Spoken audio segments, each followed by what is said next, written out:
Pati, ¿ahora sí me escuchas? Sí, doctora.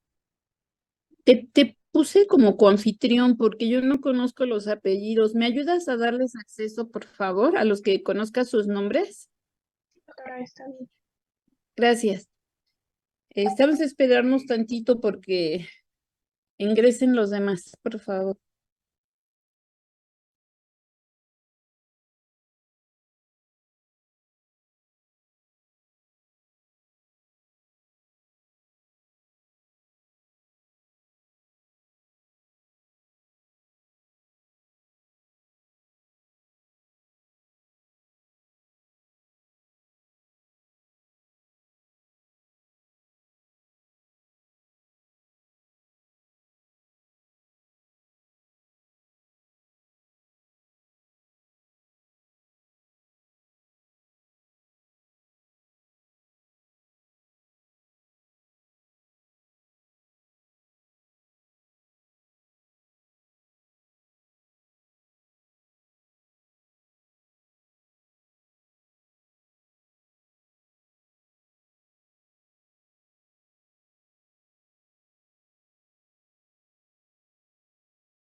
Bueno, ¿se puede escuchar? ¿Sí me oyen?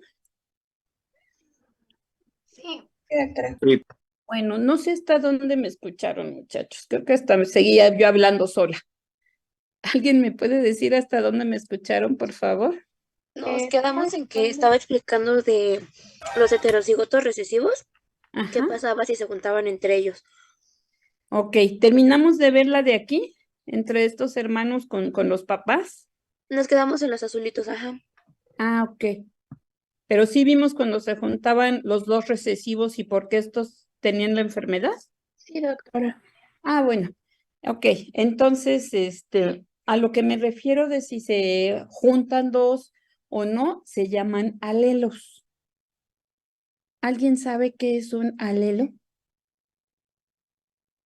Levanten su manita virtual, ¿no? sería la forma de un gen, ¿verdad? Ajá, muy bien. Así es. Entonces, es esa parte del gen, esa información que nos están heredando nuestros papás. Un requisito importante en la herencia autosómica recesiva es que tengamos dos alelos mutados para que se presente la enfermedad. Si nada más tenemos uno, tenemos la posibilidad de que sea una persona portadora. A diferencia de la herencia dominante. Se llama dominante porque con uno de los alelos que esté mutado, se va a presentar la enfermedad. Eso da la característica de que en todas las generaciones, como estamos viendo aquí, 3 generaciones de este árbol genealógico, tengan clínicamente esa manifestación de la enfermedad. También puede suceder, es relativamente común en la herencia autosómico dominante que haya casos de novo. Casos de novo quiere decir que no había la mutación en esa familia y durante el embarazo de esa mamá con esa persona, con ese bebé, se presentó la mutación. De ahí en adelante, la descendencia de ese bebé que se mutó cuando estaba en formación de esa persona, su descendencia sí lo va a tener. Sus hermanos no, porque durante el embarazo de sus hermanos, su mamá no presentó esta mutación. Entonces, eso es lo que caracteriza a la herencia autosómica dominante. De cada una de ellas vamos a ver un apartado de enfermedades, pero ahorita como concepto general nada más nos queda hasta aquí. Sí, profe. Ok, aquí tenemos algunas enfermedades con estos diferentes tipos de herencia, que bueno, ya si quieren lo copian ahorita ustedes ahí, pero con captura. Ya no me voy a esperar para poder avanzar un poquito. Ok, entonces ya vimos estos, los ligados a X, y vamos a ver ahorita las leyes de la herencia. Ya directamente con Mendel.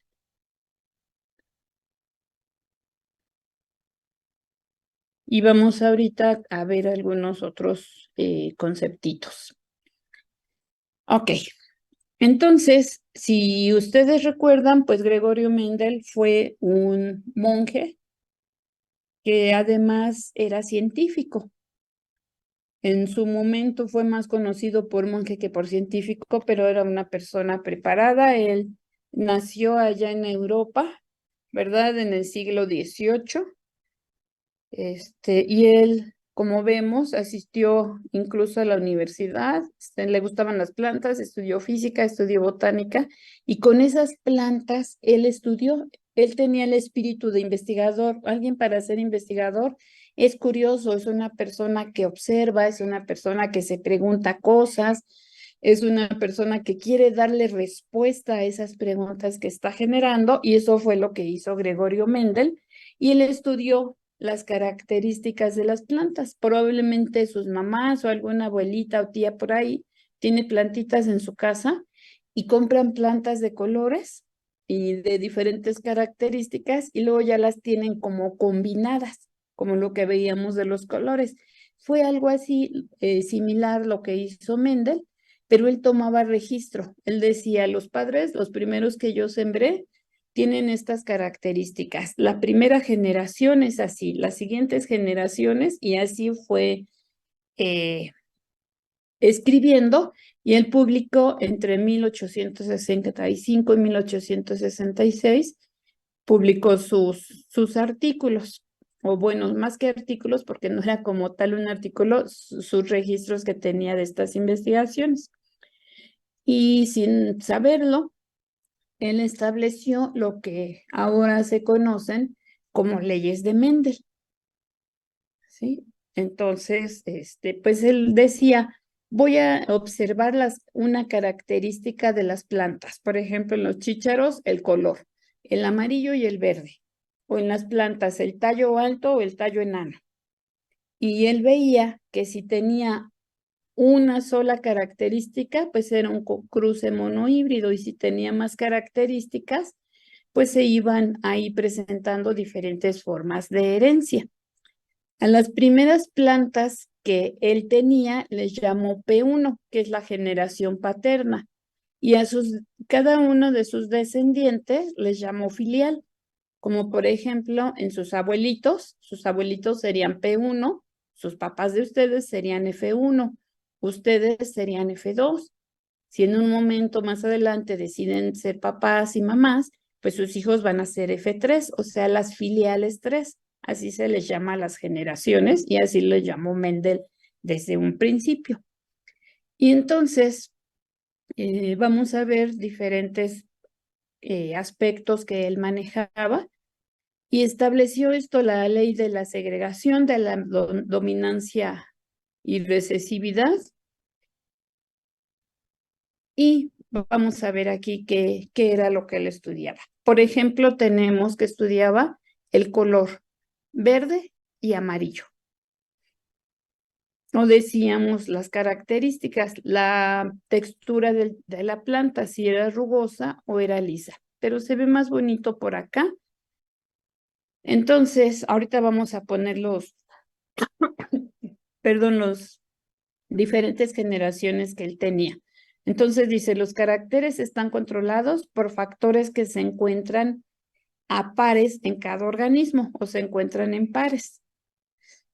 Todos los individuos que nos originamos de una manera diploide, recibimos un factor de nuestro papá o una información, cromosomas, la mitad de cromosomas de nuestro papá y la mitad de cromosomas de nuestra mamá.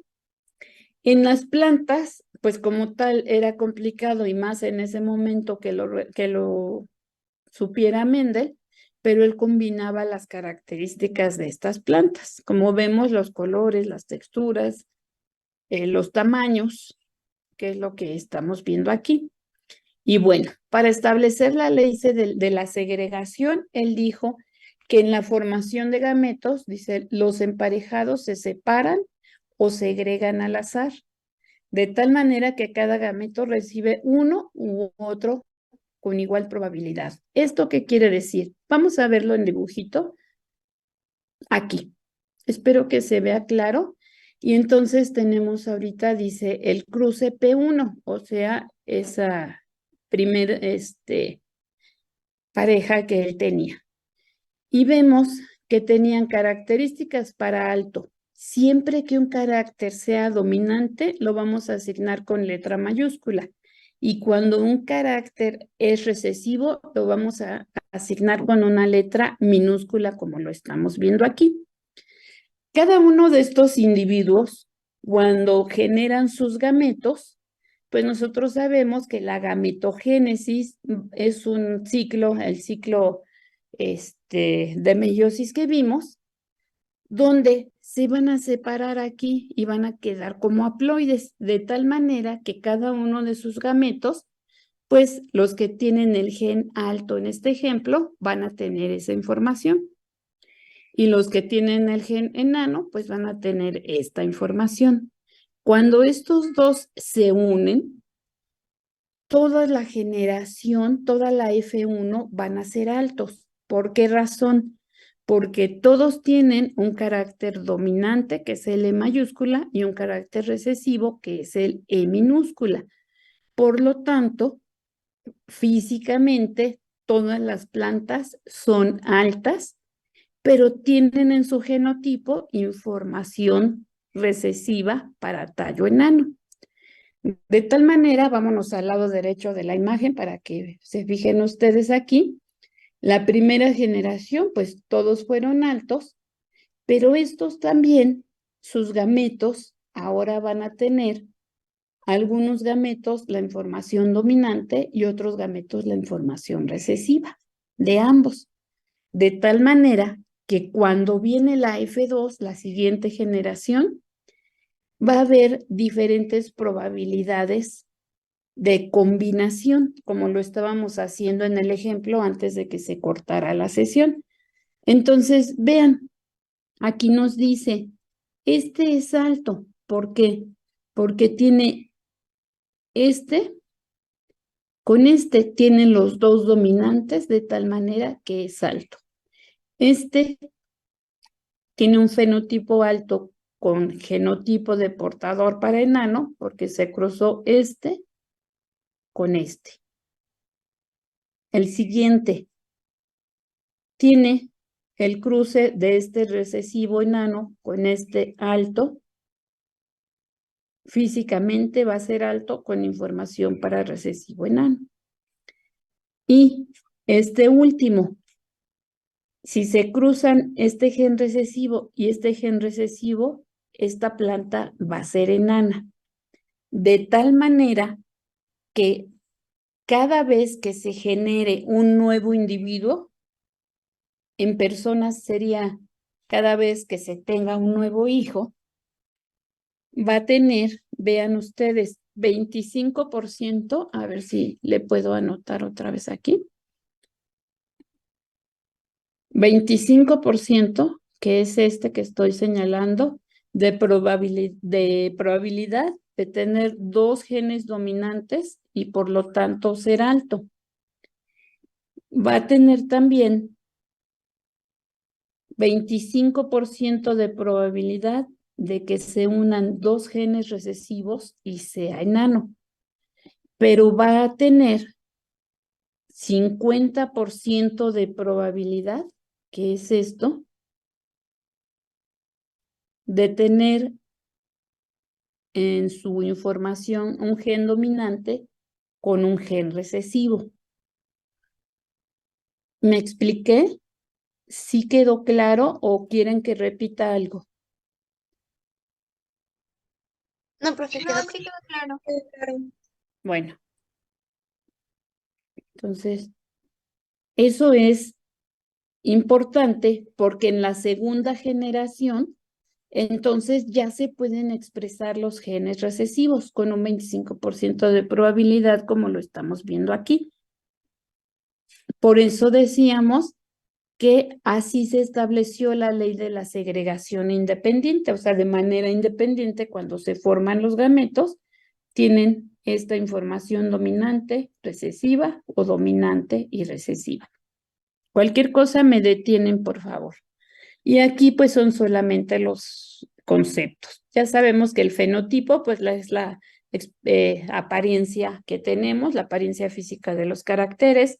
Un gen pues son las unidades de la herencia, los alelos, ya lo mencionaron ustedes hace un momento, combinaciones de formas alternativas de un gen, como lo habíamos dicho, alto o enano en las plantas. Homocigoto, dice el genotipo formado por dos alelos idénticos, y heterocigoto cuando son por alelos diferentes. ¿Dudas en estos conceptos? No, profe. No, doctora. Ok, muy bien. Y esto también lo podemos representar en los cuadritos de Punnett. Es otra manera de que nosotros podemos hacer este ejercicio, donde vemos del lado izquierdo los gametos que ya se formaron con dominancia y recesividad, que son los que voy a acomodar en el lado derecho de la diapositiva, en estos cuadritos de Punnett. Y entonces dice, los cuadros ya llenos, pues dominante con dominante va a ser alto, recesivo con dominante va a ser alto porque es el que se va a expresar, y recesivo con recesivo va a ser enano. Por lo tanto, se cumple lo que habíamos dicho en el árbol genealógico de recesividad. Para que se exprese un gen recesivo, es necesario que se junten dos genes iguales, o sea, dos recesivos. Si lo vemos, esto también se puede expresar, como dice aquí, o en porcentaje, o de esta manera, en cuartos, donde veríamos nosotros, dice 3/4 partes de que sea alto. Sí, porque aquí tiene 1, 2, 3 de 4. Y 1 de 4 de que sea enano. ¿Sí? Entonces, bueno, eso es de lo que nos habla esta ley. Tenemos otra, dice el cruce prueba, donde el organismo fenotipo dominante, que en este caso de nuestro ejemplo es alto, dice, pero de genotipo desconocido se cruza con un individuo homocigoto recesivo. Y entonces, lo que habíamos visto antes, dominante recesivo, similar a lo que habíamos dicho antes de que se acabara. Si este se une con este, pues se va a expresar el recesivo. Perdón, el dominante, si este se une con este, se va a expresar el dominante y pues todos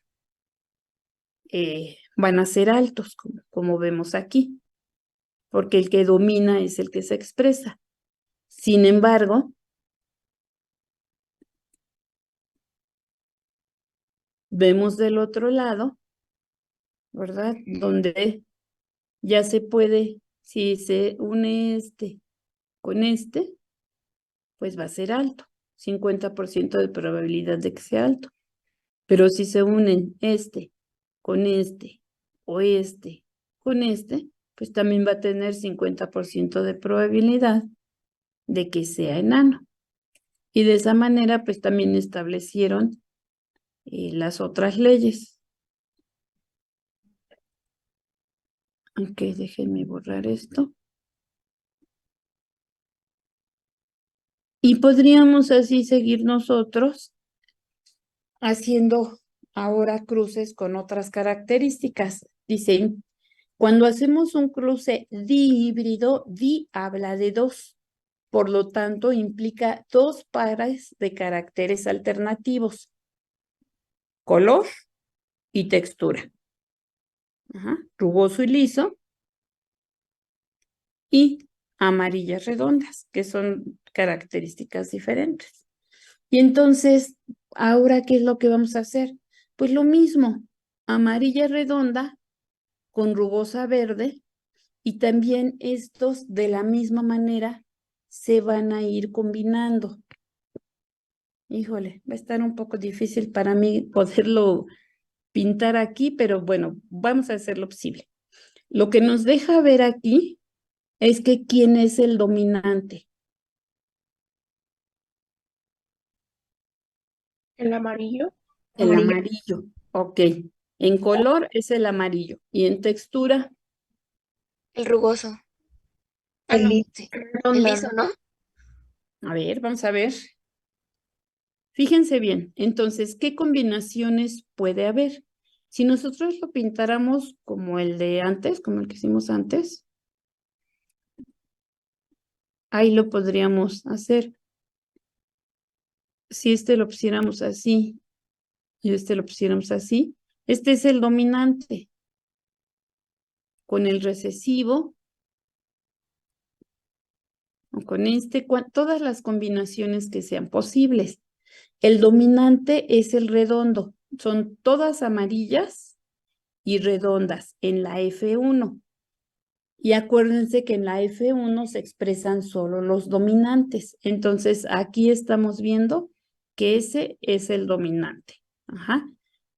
F1 con F1, amarilla redonda y amarilla redonda.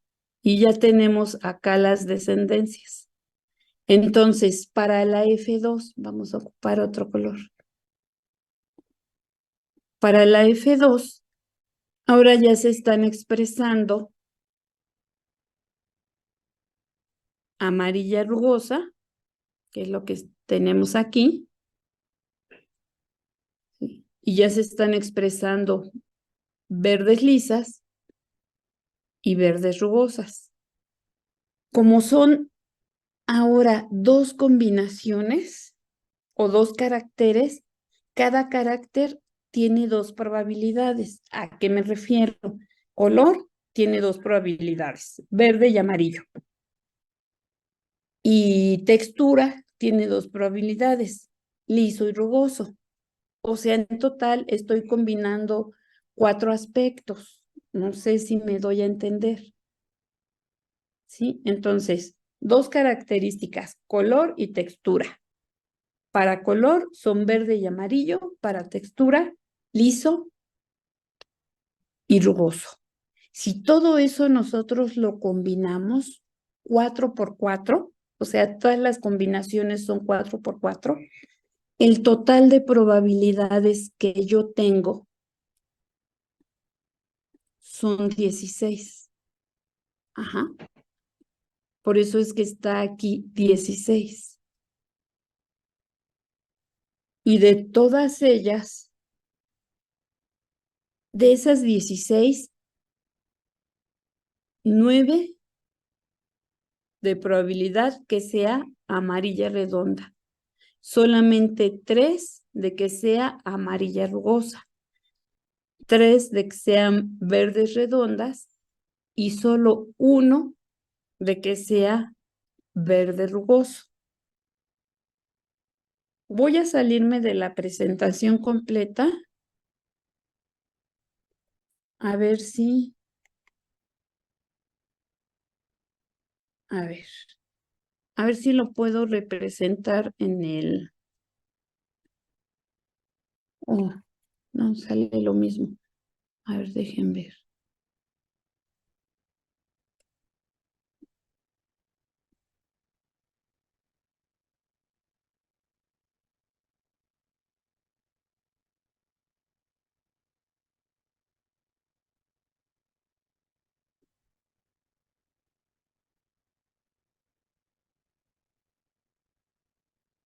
Ok, voy a agregar una diapo en blanco. ¿Ven una diapo en blanco? Sí, profe. Sale. Voy a hacer todo mi esfuerzo por ustedes, porque esto para mí está en chino. Gracias. Y ya saben que si no, déjenme ver. Entonces, textura, ¿no? Entonces, liso, rugoso.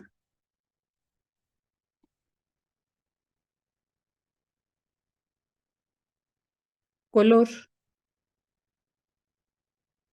Bueno, a ver si se ve.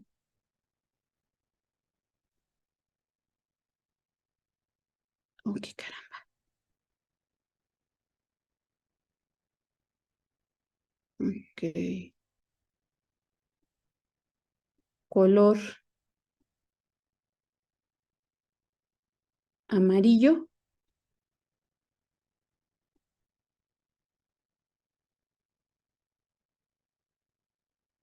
y verde. Entonces, nosotros teníamos que combinar todas las posibles.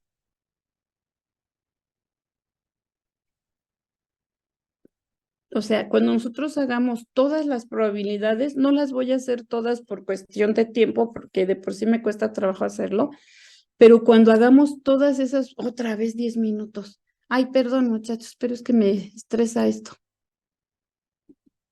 Entonces, cuando hagamos todas estas combinaciones posibles, esas son las 16 que yo les decía aquí. Entonces, si no lo retomamos en la escuela cuando nos veamos allá para que nos quede, en caso de que quede duda, pero lo que les quiero decir, todas las posibles combinaciones en total van a ser 16. ¿Sí? Entonces, por eso es que está este.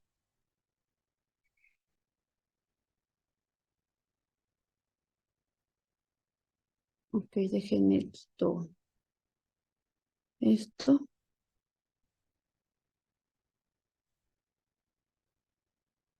Y nos vamos al que sigue. Y entonces también se estableció la ley de la transmisión independiente. Vamos a quitar esto. ¿Eso qué quiere decir? Dice, ley del producto de probabilidades. Cuando se dan simultáneamente dos sucesos independientes, la probabilidad conjunta resultante es igual al producto de las probabilidades de cada uno de ellos. ¿Qué significa esto? Pues aquí dice, por ejemplo, la probabilidad de que una semilla de F2 sea amarilla y redonda es 9 de 16 o 3/4 partes, que era lo que estábamos señalando aquí. A eso hace referencia esta ley de la transmisión independiente. También aquí lo vemos. ¿sí? Esta ley nos dice, ¿a qué se refiere con independiente? Por un lado está el color y por otro lado está la textura. Por eso es que al final obtengo verdes lisas, verdes rugosas, verdes redondas, amarillas rugosas, amarillas lisas, porque cada uno de estas características que tienen las plantas se va a transmitir independientemente una de la otra. No sé si me sé explicar.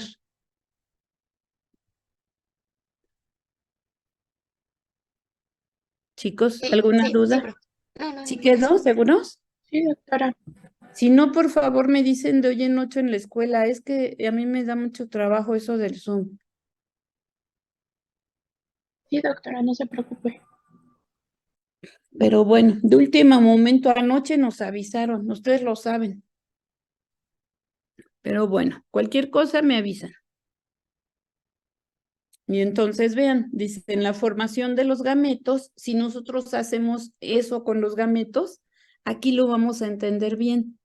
Verde, o sea, el color y la textura. Entonces tenemos los 4 que les había intentado poner. 1, 2, 3, 4. Las combinaciones son estas. Son las probabilidades, dice, se formarán con igual probabilidad. Acuérdense que la genética es al azar. Es como hemos dicho allá en la escuela, tenemos hermanos y no somos clones de nuestros hermanos. Cuando fuimos procreados, la información que nos heredaron nuestros padres, al azar se combinó. Por eso es que algunos se parecen más a lo mejor a la familia de mamá y otros nos parecemos más a la familia de papá, porque esto fue completamente al azar. Y entonces cada uno de estos factores se combinó con igual probabilidad, que es lo que nos dice esta ley de transmisión independiente. Y aquí tenemos todas esas probabilidades, vean, 1, 2, 3, 4 por 1, 2, 3, 4. No sé si aquí ya nos queda claro cuando les dije 4 por 4. Entonces, amarillas redondas, verdes rugosas, cada uno de ellos con sus dos alelos, 2 de este, 2 de este, 2 de este y 2 de este, son las 2, 4, 6, 8, que cuando se combinan, pues nos dan todo esto que tenemos nosotros aquí. ¿Sí? Por eso F1, todas son amarillas redondas, porque están los dominantes. Dice, primera parte, pero ya en la segunda parte, en la F2, ya tenemos las combinaciones, porque vean, aquí ya estamos combinando en el cuadro de Punnett estos, y aquí tenemos las 16, 1, 2, 3, 4, 8, 12, 16. Si quieren, háganle una captura a para que vean que aquí tenemos las 16 probabilidades. Y si ustedes lo comparan con lo que teníamos antes, ¿cuántas amarillas lisas tenemos? 1, 2, 3, 4, 5, 6, 7, 8, 9. ¿Ya vieron cómo si son las 9 de 16? Sí. Doctora. Entonces, a eso me refería yo antes. Bien. Bueno, ya le voy a cambiar, si ya le hicieron la captura.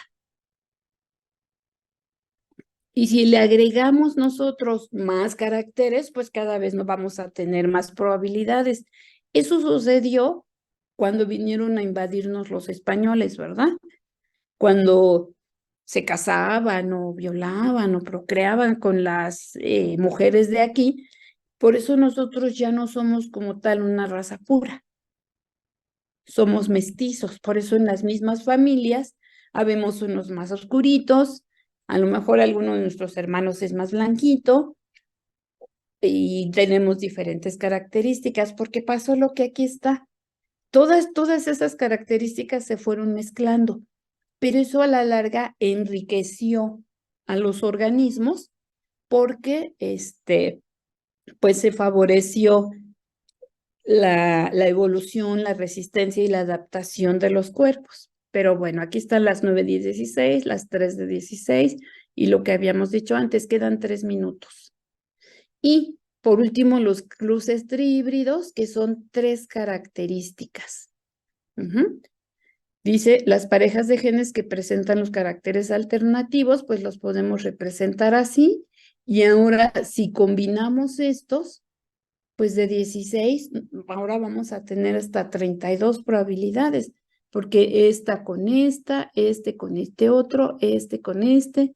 Entonces, nos va a dar muchas probabilidades que vamos a poner aquí estos ejemplos. Aquí se van a expresar estos porque son los dominantes. Y para las siguientes generaciones, si quieren, háganle captura a este, porque ya vamos a acabar y ya no vamos a abrir otra.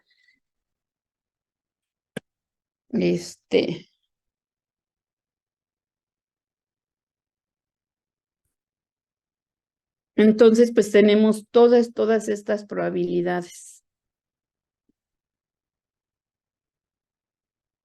Sí, y ya aquí nos quedamos, retomamos a partir de aquí allá en la escuela para que hagamos estos ejercicios en el pizarrón. Más bien mañana o a ver si podemos, pero ya estamos terminando, ¿eh? Ya son como 3 diapositivas nada más para hacer este ejercicio, por eso ya no voy a abrir otra. ¿Dudas, comentarios, algo que quieran decir? Todo bien. Bueno, Pati, un favor. ¿Es posible que me digas rápido tu número de teléfono, hija, para ponernos Sí. en contacto? Es 55. Me estoy abriendo. Ok, 55 Sí, 67 67 09 09 72 72 59. 59. Sale. Te mando un mensajito para que me registres y es más fácil mandarte un WhatsApp, ¿sale? Ok, doctora, estoy al pendiente. Gracias. Tengan buena tarde, chicos. Nos vemos. Igualmente. Gracias, hasta luego. Nos vemos. Gracias, doctora. Hasta luego.